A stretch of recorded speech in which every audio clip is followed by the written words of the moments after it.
Une disposition qui vise à limiter le nombre de mandats présidentiels.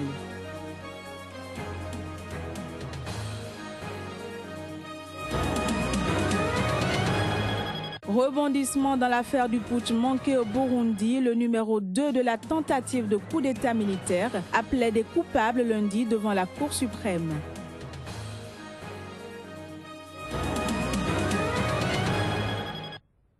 Bienvenue à chacun et à tous. En Gambie, le président Yahya Jammeh impose depuis le début de l'année le port du voile aux femmes employées dans les institutions publiques.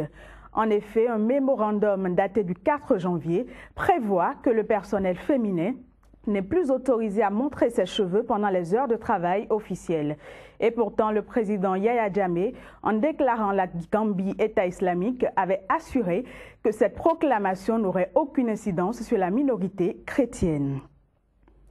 Au Niger, le comité d'experts de l'Organisation internationale de la francophonie a achevé l'audit du fichier électoral. Il a relevé certaines anomalies, mais qui, si elles sont corrigées, peuvent garantir de bonnes élections au Niger. Après 8 jours de travail, le comité d'experts de l'Organisation internationale de la francophonie, OIF, qui a audité le fichier électoral du Niger, a officiellement remis le résultat de son travail ce lundi à la Commission électorale nationale indépendante CENI. Le fichier est acceptable sous réserve de certaines recommandations. La correction de certaines anomalies relevées dans le fichier initial. Ce fichier est fiable à condition que les recommandations qui ont été faites puissent être mises en application. En fait, les anomalies que nous avons décelées tirent essentiellement leur origine des défaillances de l'état civil. Ce qui est important à dire, c'est qu'en aucun moment, tout au long de nos travaux, nous n'avons décelé des tentatives, sinon une volonté, en tout cas, des mécanismes de fraude. La CENI a désormais le coup de franche. Ce travail des experts ramène la sérénité au sein de la classe politique. Des corrections seront immédiatement apportées et cela n'entachera en rien le chronogramme des élections. Nous sommes satisfaits des conclusions auxquelles est parvenue la mission de contrôle du fichier électoral du Niger, car nous disposons désormais d'un fichier fiable et accepté de tous, duquel il sera extirpé les mineurs anomalies constatées. Aussi, en vertu de ses prérogatives constitutionnelles, la Commission électorale indépendante CENI poursuivra la conduite du processus électoral après cette opération qualifiée de contrôle, d'audit ou d'expertise, mais dont la finalité pour nous reste la même. L'opposition politique qui a fait de l'audit une exigence se félicite du travail des experts de l'OIF. Pour elle, c'est plutôt le peuple nigérien qui sort gagnant, car cela présage de la tenue de bonnes élections et apaisées. Nous disons au niveau de l'opposition, c'est une victoire, non pas de l'opposition, mais une victoire du peuple nigérien, parce que ça nous permettra d'avoir un fichier consensuel pour aller à des élections consensuelles acceptées par tous. L'OIF va accompagner le Niger tout le long du processus. Un expert restera à la disposition de la CENI et du comité du fichier pour apporter les corrections nécessaires. Au Bénin, l'honorable Émile Tossou a offert à ses militants du 13e arrondissement des vivres à la veille du Nouvel An. Une occasion pour ce dernier de leur présenter ses vœux. Reportage. 13e arrondissement de Cotonou, l'honorable Émile Tossou a organisé une grande réjouissance. Objectif, marquer l'amitié et la fraternité qui existent entre lui et sa base depuis des années. Une fête qui s'est tenue à la veille du Nouvel An et c'est les bras chargés de vivres qu'il s'est rendu dans son fief électoral. Ils étaient nombreux, ces militantes et militants venus l'accueillir. L'occasion était également propice pour l'honorable de leur présenter ses vœux de Nouvel An. Nul n'est heureux tout seul, dit-on. C'est dans cette optique que j'ai voulu partager symboliquement ces vivres avec vous. C'est une occasion pour moi de vous présenter mes meilleurs vœux de santé, de paix, de succès pour vous et aussi à l'endroit de toutes vos familles respectives. Faisant d'une pierre deux coups, Émile Tossou a profité de ces festivités pour exhorter sa base à apporter son soutien à l'opérateur économique Sébastien Germain Adjavon, candidat à la présidentielle de février 2016. Je profite de la même occasion pour vous exhorter à une union sacrée et à une mobilisation générale autour de la candidature de cet homme généreux, cet artisan de paix et d'unité nationale. je veux nommer Sébastien Germain Adjavon. Désormais, Sébastien Germain Adjavon peut compter sur les populations du 13e arrondissement dans sa course vers le palais présidentiel. Toujours au Bénin, d'éminentes personnalités politiques, responsables syndicaux et autorités religieuses sous l'égide de l'ancien chef d'État Nicéphore Soglo ont mené une journée de réflexion. Ceci dans le cadre de la prochaine présidentielle. Objectif, réfléchir ensemble à la situation socio-politique que traverse le pays et y apporter des solutions idoines. Les réflexions ont accouché d'un communiqué final en 10 points. Les 4 premiers points saillants du dit communiqué avec le porte-parole du Forum de concertation, Célestine Zanon.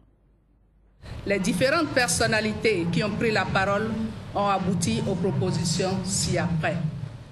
1. Le système politique né de la Conférence nationale de 1990 semble être au bout du rouleau.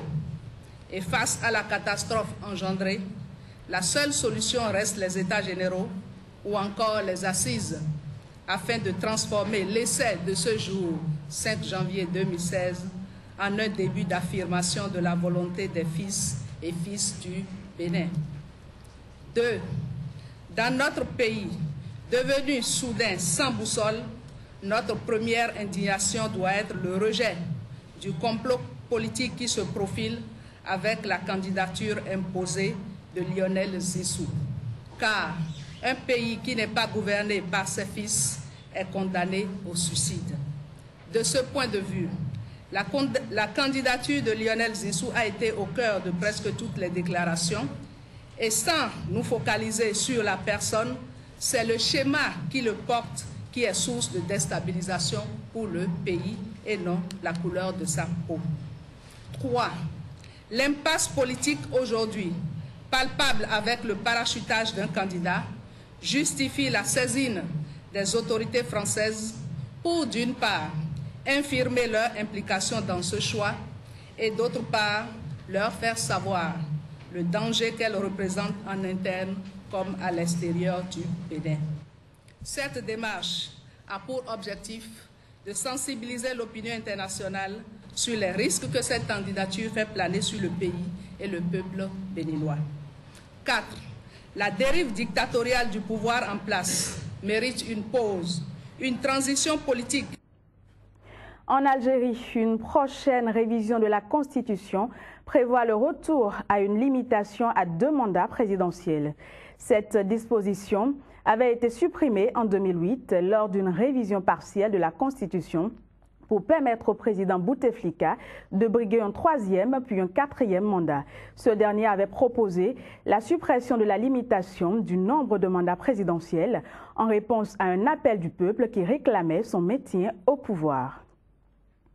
Au Burundi, le numéro 2 de la tentative de coup d'État militaire raté a plaidé coupable lundi devant la Cour suprême. Cette dernière juge 28 policiers et militaires impliqués dans le putsch manqué.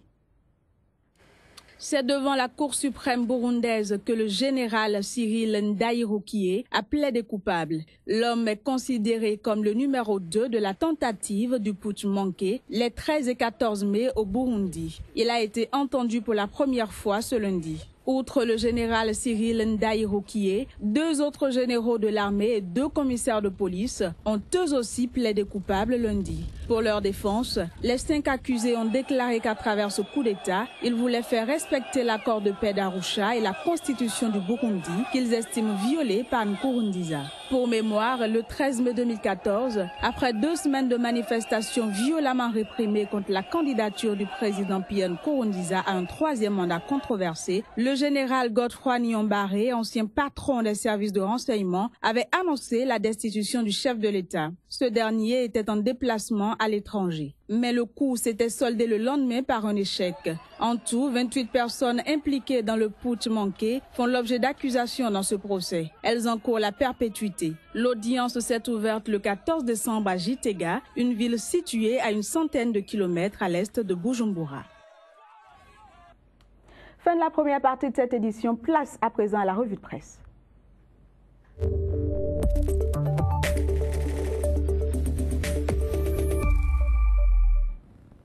Kodjovia Metonou, bonjour. Bonjour, Génial Afouda. Alors, vous nous emmènerez en RCA, en Centrafrique, pour parler de la présidentielle. C'est bien cela, la présidentielle centrafricaine occupe la plupart des canards dans ce pays et nous avons fait le tour de quelques quotidiens là-bas. Alors, Afrique, comme par exemple, constate que pour cette présidentielle centrafricaine, eh bien, une vingtaine de candidats exigent l'arrêt d'une mascarade. Alors le Monde Afrique nous informe que pour le gouvernement centrafricain, pas question donc de stopper le processus actuellement en cours. Et le journal de Bangui conclut que d'ailleurs le dépouillement se poursuit et ce dépouillement portant sur déjà l'ensemble du territoire et une partie de l'étranger porte déjà sur 523 000 voix, soit le quart des électeurs inscrits dans le cadre donc de ce processus électoral. Et puis au Burundi, le dialogue est en berne actuellement. Oui, c'est cela, mais avant, il faut parler du coup d'État manqué qui est en cours, dont le procès a déjà commencé ce lundi. Et puis Cyril Ndaïroukié déclare donc à la une de Iwaku, la voix du Burundi, que je ne pouvais pas croiser les bras. Et donc, devant le massacre des paisibles manifestants par la police avec Africa Time, on constate que pas de reprise de discussion sur le Burundi mardi, sinon mercredi donc à Arusha. Selon donc les deux camps, et Jeune Afrique de conclure sur ce dossier pour dire que les deux camps rejettent la reprise des discussions à Arusha. Et on parle à nouveau de la présidentielle, mais cette fois-ci au Bénin. Oui, avec les quotidiens comme le confrère de la matinée qui parle donc de Sébastien Adjavon. Il dit, Sébastien Adjavon, à la déclaration de sa candidature, à mon destin, je ne tournerai plus le dos. Je ferai face et je marcherai d'équipitage d'un discours de rupture antidémagogique et intelligent. Et puis, après la déclaration donc de soutien à par l'honorable Rachidi Badamassi à Sébastien Germain Adjavon, 37 élus des 45 de Parakou se joignent donc à Rachidi Badamassi, comme quoi l'homme a véritablement de la popularité dans cette localité. Et puis, candidature de Lionel Zissou pour la présidentielle de 2016, Boniaï, président de la République, où directeur de campagne s'interroge Félix Soné-Pépéripe et son journal Cocorico. Le gratuit béninois, par exemple, revient sur cette même actualité et titre présidentielle de 2016. Zissou combattu donc avant le scrutin. La réplique se prépare tout de même. Et puis présidentielle du 28 février prochain, Sébastien Adjavon, le socle pour la quête de l'unité nationale. Toujours avec ce quotidien, soutient la candidature de Sébastien Adjavon pour la présidentielle. Bopa entre bientôt dans la danse. Nous retrouvons le soleil levant, zone d'ombre autour de l'installation des élus locaux à Soava. La preuve que le maire Sergio Hazoumé a nommé les chefs de village. Et puis après avoir déclaré son soutien à la candidature de Sébastien Adjavon, 37 des 45 chefs de quartier de Parakou épousent la vision de Rachidi Badamassi. Et puis, Actu Express pour finir. Présidentielle de 2016, Ake Naton tient la dragée haute. En phase avec son choix de Sébastien Adjavon pour la présidentielle de 2016, 37 des 45 chefs quartiers de Parakou suivent Rachidi Badamassi, la preuve évidente de la popularité du taureau de Borgou. Et puis présidentielle de 2016 toujours, la légitimité de la candidature de Lionel Zissou mise en cause par la majorité de la classe politique. Et puis hésitation des grands ensembles politiques dans le choix des présidentiables. Les sympathisants et militants dans le dilemme, ils opèrent des choix sans tenir grand compte des consignes de vote. Voilà, Génial Afouda, ce sera donc tout pour la une des journaux et en tout cas tabloïd paru sur le continent africain ce mercredi. Nous vous donnons rendez-vous pour demain. Merci beaucoup pour toutes ces informations. C'est moi. Mesdames, Messieurs, vous l'avez compris, ce sera tout pour ce journal que je vous remercie d'avoir suivi. On se donne rendez-vous à très bientôt.